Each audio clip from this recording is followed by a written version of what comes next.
Hey, good morning. Welcome to Integrative Preparedness. How are you all this morning? Welcome to all the new people, all the new subscribers on YouTube, all the new patrons over on Patreon, all the new Stonemont level people over there. It's great to have you. I got a couple of questions from the Stonemont levels over there that I'm going to answer later on. I want to talk today about the first rule.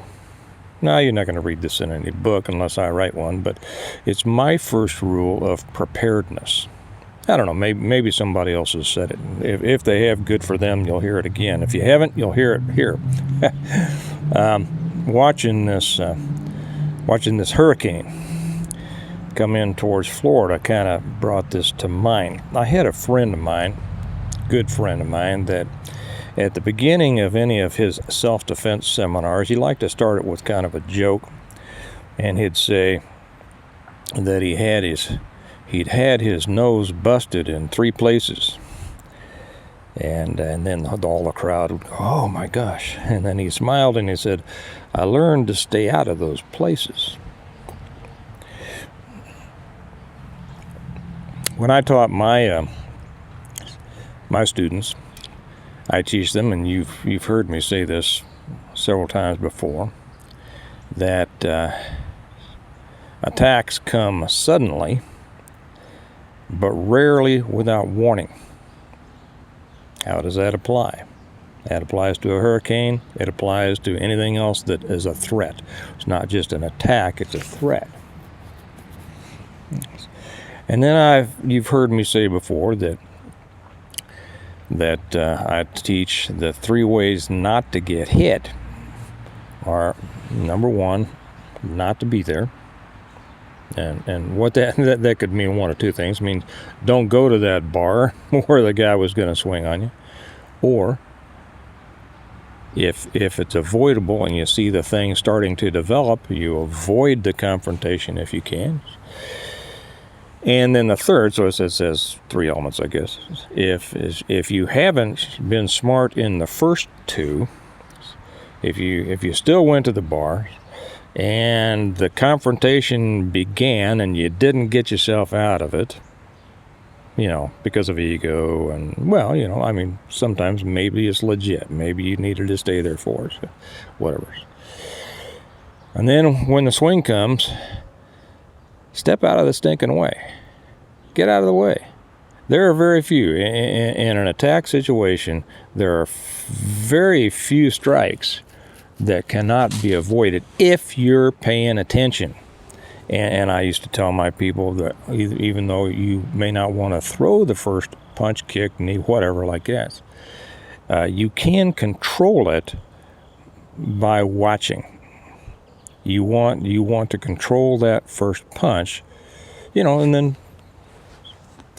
then respond how you like, or whatever you think is appropriate at the time. Now, what is the point of all this, and what does this have to do with the first rule, as far as I'm concerned, of preparedness? Well, another thing that I used to have my students, after they'd reached a certain level, I'd have them study several battles: Custer, Dien Bien Phu, and Khe Sanh. And the common lesson there was the importance of mobility. So let's talk about this for a minute.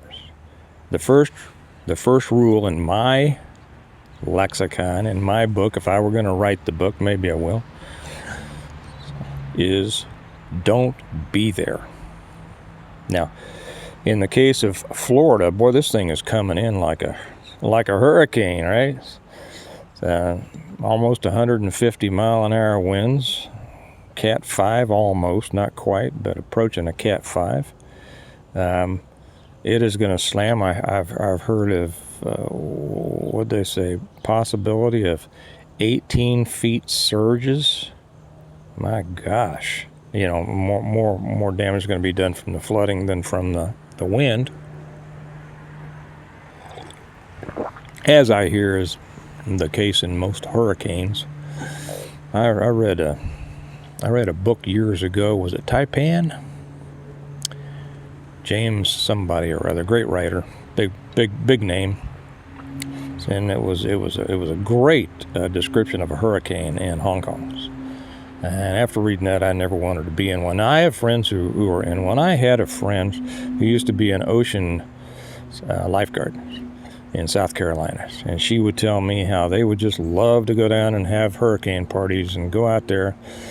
And, the lifeguards would be the last ones off the beach, and they'd stay there as long as they, and here's a little, the excitement, the ego, the no hurricane can whip my ass mentality, until it blows you halfway into Florida or South Carolina or wherever. And there is that. There are those people that, you read about their hurricane parties. Maybe some of you have been to a hurricane party or been to several or hold them or host them or whatever. Let us know about that. I'd love to hear about that. But as much as the excitement may stir our blood, the damage and the threat and the danger is not minimized by the excitement of the original emergency, right? What's the smart thing to do? The smart thing to do is get out. The smart thing to do in preparedness is position yourself in an area, a place that minimizes the dangers to you. But then, to also include within your plans the ability to move out. I know bug out is what I should say. Move out. Move to a secondary, safer location, to an alternate location. So often, people just don't include this in their plans.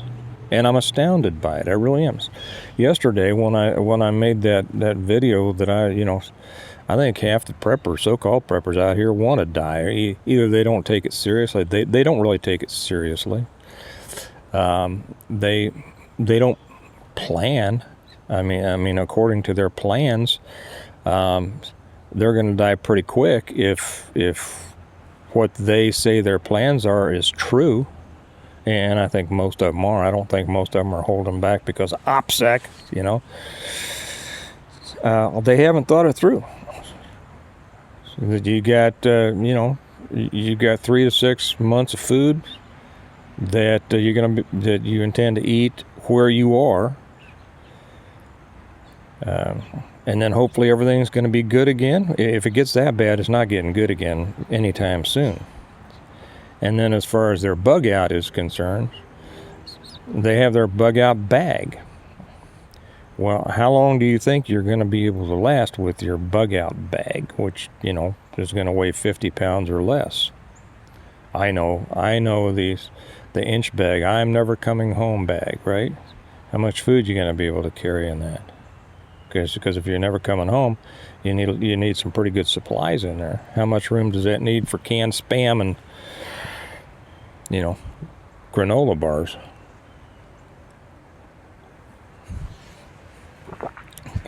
The prepper fantasies out there is what's going to kill so many people. Not understanding the importance of avoidance of a situation, which means not being there in the first place, but secondarily, being able to move out, being able to relocate in a hurry. And the sooner you leave, the less hurry you have to be in. So it's a matter of recognizing the threat in time. And very often, survival or not, comes down to how soon you recognized, understood, accepted the threat, and then acted upon it. And then being able to move to your secondary location or an alternate location, which should have been pre-selected. You know exactly what routes you're going to take. And this isn't just for the hurricanes. They're just the example, that life provides us with examples for preparedness lessons every day. What are your routes there? What if your main route is shut down? What if the main highway between you and where you need to be is shut down? How many different ways are there to go? If you don't know every single alternate way you can go, well, then you haven't planned enough, and you need to get back on Google Earth and take another shot at it, and then go out and drive it. There may be a road there, and then find out you get there and the bridge is closed. You want to stay up to date on these things. Most people won't, because most people aren't serious. They play preparedness like it's a game, like it's a hobby. It's just something to do, something to talk about. But they're not serious. That's why most of them will die. Mobility. Not being there. And then mobility. I read one article, and I don't watch this stuff nonstop. So, okay, I hear there's a hurricane in Florida. I read a couple of headlines. And, I've seen hurricanes for, 50 years. I know what happens, big wind, rain, blah, blah, blah. So it's not news. It's not like I have to glue myself to the tube to see what's happening with a hurricane. It's going to hit Florida. Florida is densely packed, and it's got a lot of older people in it. And it's got a lot of amusement in it. And it's based on a tourist economy. All those things come into play as to how much carnage there's going to be. At least they got a good governor down there. But anyway, I did happen to read an article by. I didn't read the whole article. I read a little bit. One quote from this guy says, "Yep," and they lived where the hurricane, is it Ian, was supposed to make landfall, and I guess that's coming up here pretty soon. I don't know. And he says, "Yep, we're headed towards. We've got reservations in a hotel in Orlando." And I looked at the path of the hurricane, and it goes right through Orlando. What are you thinking? Yeah, okay, well, maybe it's going to go from a Cat 5 or 4, whatever it is. And once it gets over land, it's going to, of course, lose a lot of its energy. But Orlando? You're right in the middle, and I think I saw something to where it's going to be 60% of its power. Why would you want to move to some place that's just going to be less of the threat instead of a place to where the threat doesn't exist? See, this is all part of not being there. See, the first rule of preparedness is not being somewhere where it's less, but not being there. You don't have any friends in Georgia? You don't have any friends in, South North Carolina? Alabama? Well, you know what? I'm going to have some fool come on here and say, well, they happen in Alabama too. This one isn't. By the way, for those of you, I'm going to make another video after this one. It's not going to be very long, and most of you don't need to see it. And it's going to be about rules for this channel, about not being an idiot. I don't like to bounce people off. Yesterday, I had to bounce a couple people off just for being outright fools. They didn't attack anybody. They were just idiots. And I can't stand it. It doesn't really upset me that much, but I'm going to put out a short little thing. Rules for this channel, don't be an idiot, things like that. Most of you, the vast majority, 99% of you, don't need to watch it. Don't worry about it. Although maybe you'll get a kick out of it if you watch it. I'll try to keep it just a few minutes long. So anyway, don't be there, for crying out loud. Anybody, if you live in a place to where, in which hurricanes happen, if you don't have a pre-planned place, say that 10 times fast, where you can go to get completely out of that thing, then you haven't thought about it enough. You don't have any friends. You don't have any family to live where that thing's not going to have. Why need to stay and protect this and that? Protect? I'm going to stay here. No hurricane's going to take my stuff. Okay. So when societal collapse occurs, I'm staying here, I'm protecting my apartment, my house, my little farm, my whatever. Okay, I mean that's on you. That's certainly your right to feel that way, but that is not preparedness. That's obstinance. Does that make sense? You see, you're not preparing yourself to survive. That's what preparedness is. It's preparing to survive and then rebuild or come out the other side, whatever. But it's a way to survive the threat. So I think that's all I want to say. That is the first rule of Smith's first rule of preparedness. Don't be there. Don't be there where the bad thing's gonna happen. When you see it coming, vamoose. I will tag one thing on here, because I know that there are going to be people that say, and I don't mean to get this tone, but I just get tired of it. There will be people that say, but not everybody can afford to just pack up and leave for a week. Okay. I understand that. Let me suggest something to you. You have not taken all possibilities into consideration. If you are preparedness minded and you have not made resources, meaning monetary resources, a part of that, you haven't done everything you can. Because I know somebody's saying, I've done everything I can, but I don't have the money to, go to a hotel in Chattanooga for 4 days. Well, why not? Why not? And I'm just going to be very brutal about it. My kids made $100 a night selling hot cocoa during Christmas season.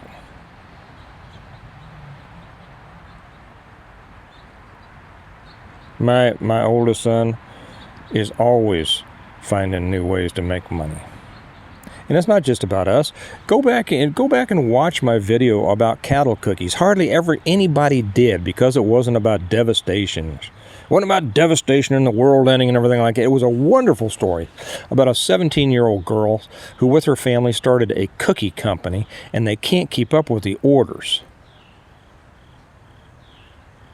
Those are the people who are preparing, not the people who are sitting around with their go bag and I'm just going to survive because I'm going to run out into the woods. And you're not going to anyway. Okay, you're not going to, because it's scary out there. And if you haven't had the guts to get out there and try to make extra money, you're sure not going to have the guts to go out there and try to live in the woods where it's all dark and scary and there's strange things in the night.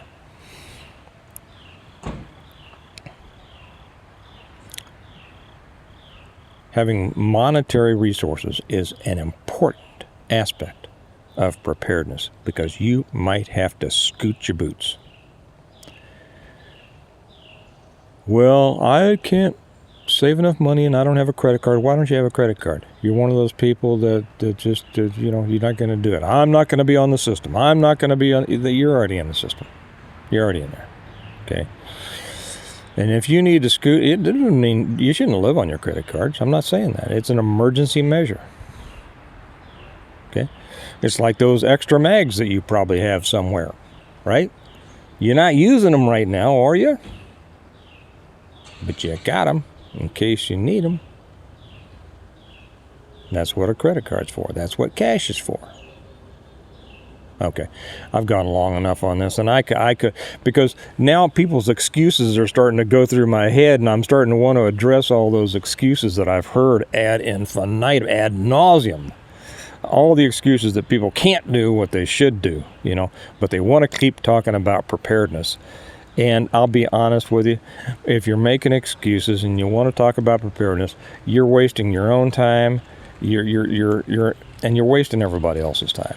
And you're simply adding to yourself another layer of support for your excuses. It's like the more you verbalize your excuse, the more solid it becomes as an excuse to you. Not solid at all. It's just an excuse. It's why you're not doing what you should be doing. Okay? Now, I know I was only talking to about 0.5% of you out there. For the rest of you, just keep those things in mind. Mobility is your friend. Mobility is the most, just like I taught my fighters, move. Move. Move. Footwork. Okay? Mobility. Don't be there where the punch is going to hit. Or where it's aimed anyway. It shouldn't hit. And get out. Okay. You all have a good day. That's the lesson that this hurricane has given. Remember we talk about there are no safe places? Well, there are no safe places that a threat can't hit, but then there's probably a safe place you can go to get away from it. So think about that. I forgot to let you all know, as always, this was brought to you by the quintessential series of preparedness and survival and rebuilding and community and basic foundational principles and all of that. The Stonemont series, my series of books, in which I cover just about everything except hurricanes. And since I do have part of the books down in South Carolina, maybe I'll have to throw that in there. You can get them on Amazon, either in paperback or Kindle. The link is down below, or you can get them from me if you want autographed copies.